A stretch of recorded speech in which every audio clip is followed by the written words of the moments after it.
Hello and welcome back to my channel. This is Andy in Singapore. For today's video, we are going to do a full review of my own watch. This is the SPB297J1. I actually purchased this watch a few months back, alright? I think I bought this one in early January, but I don't really have the time to do a full-length review of this watch. I apologize because I have been very busy with my other hobby, which involves guitars, alright, my other love. Of course, I love watches. These two are my main hobbies. And this SPB297 is part of the Save the Ocean series kind of limited edition that was launched sometime in mid-year in 2022. And at the launch, there were 3 different versions. So this one here is the 63 mass version.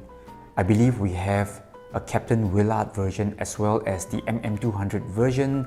For me, this is definitely the best among the 3, right? This shade of blue here and the overall color combination with the black bezel here. I think this is the most good looking watch among the 3. So the entire Save the Ocean frosted or birch dial series, they feature this dial here which has this beautiful texturing, and all the fans out there, they were really quick to name this one like sort of a budget GS, baby GS dial, that kind of thing, because this is so similar to the birch dial on the Grand Seikos, and I tend to agree, alright? I think in terms of dial work, dial design, dial colors, you know, Seiko is really churning out some really nice stuff at very affordable pricing. Alright, don't get me wrong, I'm not trying to say this watch is a cheap or entry-level price, alright? This watch here typically goes for around 1,300 Singapore dollars, street price, alright? Definitely not a cheap or budget category kind of watch, but in terms of dial work, alright, you're getting this birch looking dial here, and this can be only found in high-end Seiko watches, so I think it is a good way to sort of, you know, dip your toes in and have a tryout of Seiko's dial here. Alright, so this dial here is just wonderful. Take a look as I turn the watch head this way. You will see the amount of light play and texturing going on. Alright, so I gotta admit, the homage watches, they're coming up with similar dials as well for a lot less money. Alright, so I think that's the way it goes these days with all the CNC manufacturing and all that. You can really roll out some really good stuff for not too much money. So in this case, this is the original thing, alright? This is the OG, and you know, I think I'm very happy to be able to get a watch at this price point to have this birch dial texturing.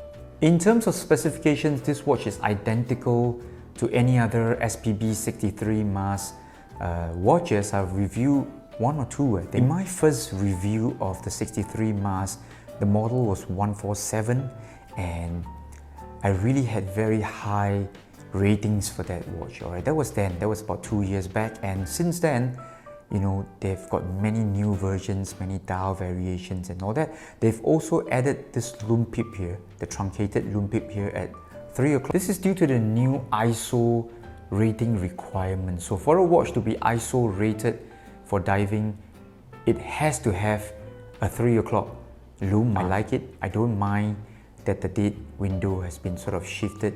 No problems for me at all.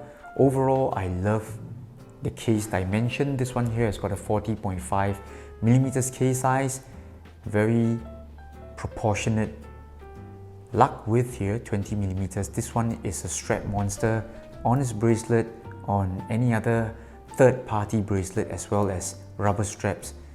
It's just gonna look fantastic with this vintage diver kind of look, skin diver kind of look. Alright, so in terms of construction, in terms of finishing, I would say this is a few steps higher than the $500 Prospex divers, and we do have die shield coating here on the watch case as well as bracelet.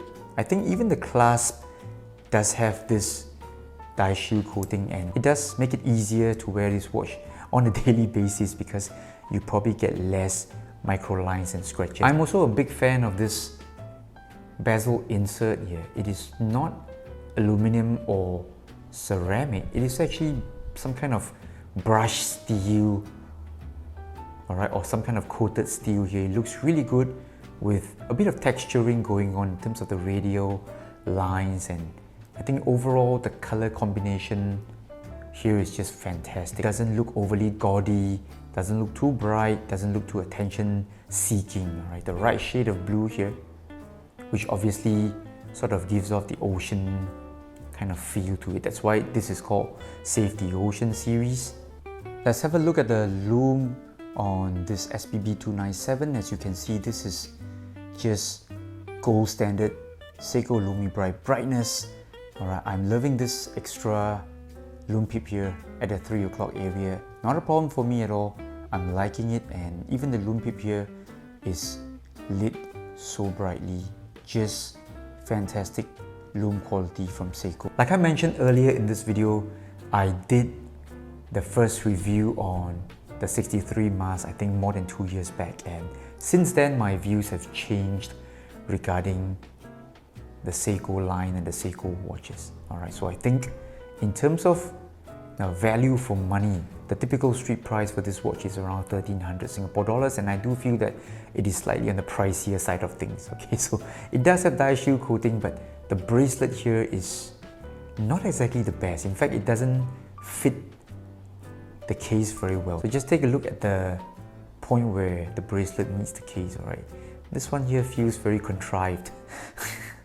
There seems to be no effort in trying to blend in, alright, the fitting and the finishing. Just take a look here. We've got a big gap here. You know, Seiko definitely has to do better at this price point. So this clasp here, it is a full solid clasp, male clasp, I give you that, but it still looks very bulky. Also, along with this useless diverse extension, alright, again, all these things make the clasp very bulky, and the overall feel and aesthetics, I think, you know, sort of have been compromised. And lastly, I'm not a big fan of the 6R movement. The 6R35 movement here, in terms of accuracy, I think it really needs lots of improvement from Seiko. Okay, so I'm not too sure if they've done any checks or regulation. This particular watch runs about 20 to 25 seconds fast every day. For me, this is a letdown. So in summary, I would say the SPB297, you know, it's a really beautiful looking watch. Looks great here, alright? Just the right shade of blue, the right color combi. Love everything about the looks as well as its color scheme, but I'm not a big fan of this bracelet here, right? Also not a big fan of the overall movement in terms of its accuracy. But here's a big disclaimer. I think it's because my views regarding Seiko divers have sort of changed drastically in the past 2 to 3 months. In future videos, I think this is going to be the trend. I do hope that it does not come across as bashing the Seiko brand. So here's a wrist shot of the SPB297 on my wrist. I would say it fits really well. A watch, a dive watch at this kind of dimensions, slightly under 41 millimeters.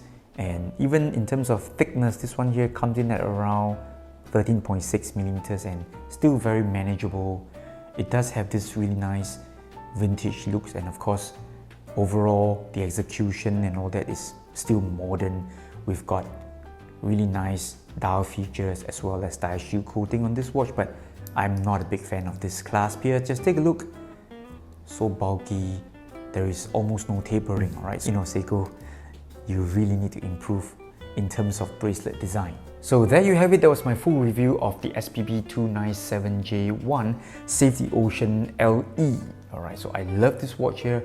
I love the looks, the colors, you know, the overall feel, the vintage vibes you get from this watch, the skin diver look, but I'm not a big fan of the overall finish in terms of the bracelet design as well as the accuracy.